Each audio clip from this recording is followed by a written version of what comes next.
collaboration ni Quicks at Astro Boy, and this is the store. Yan. So, itong friend ko, he got it from the Singapore store.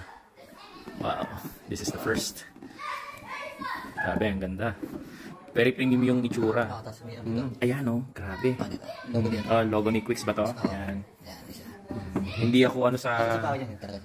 Yun o, grabe o. My God. Ganda ng details o. You know? Guys, tingnan nyo, grabe yung paint apps.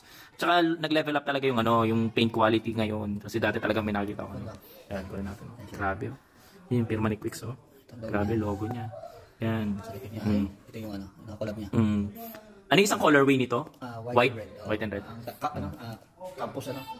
Campus talaga. Okay. Ang ganda, grabe. Ito na naman.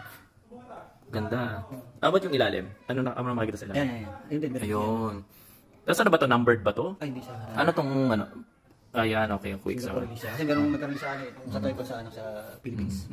So hindi pala to numbered release. Okay. Ganda, sobrang astig oh.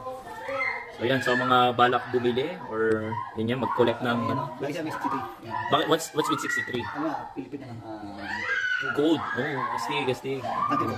Anti-gold. Ang ganda. So kailan ito nabili? So, anong month mo to? Last year pa na pre-order last year. Tapos napapirmahan mo siya? Last month. Last month. So ang ganda. Grabe. Astig. So that's it.